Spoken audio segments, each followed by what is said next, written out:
Snapshot 25w43a is out with changes to the Lunge enchantment and more fixes. My name is Slime. Please excuse this video being a bit late, I am just recovering from being sick. Let's start with changes to spears. Spears now deal more damage through charge attacks when used by players or mobs. The model of the spear when held in a player's hand has been made slightly larger, and the animation now mirrors properly when held in the offhand. There's now visual feedback when a spear hits a target with a charge attack. Spears no longer have an attribute active when holding it in either hand, and holding a spear in the offhand no longer makes your main hand punch harder. The Lunge enchantment no longer deals huge amounts of durability damage to the spear. Instead, it now causes exhaustion and uses up hunger, similar to a jump or sprinting. The amount of hunger points used up for each attack is 2 plus 1 for each level of the enchantment. You can now also only use Lunge if you have 6 hunger points left to spend. Otherwise, the spear will instead perform a normal jab.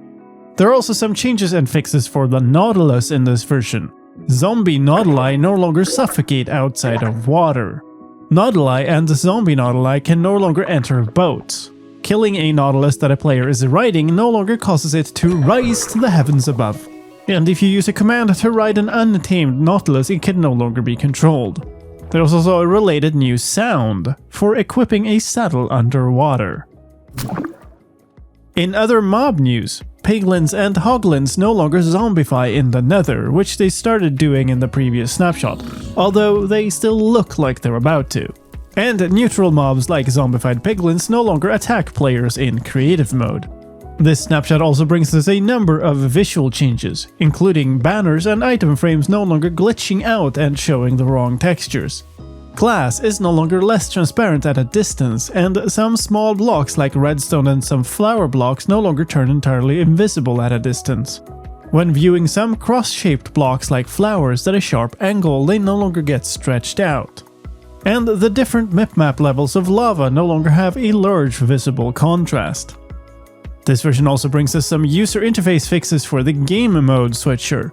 You can no longer use the game mode switcher while the game is paused.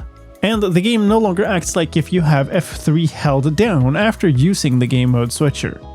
This version also brings us stability fixes, including a crash fix and a world upgrade fix for a bug that broke item frame contents. And of course, this version also brings us technical news in data pack version 91 and resource pack version 71 with changes to the world border command and a new custom enchantment effect. If you're also interested in that, keep your eyes on the channel for a separate video. But that's all for this one. Thank you for watching.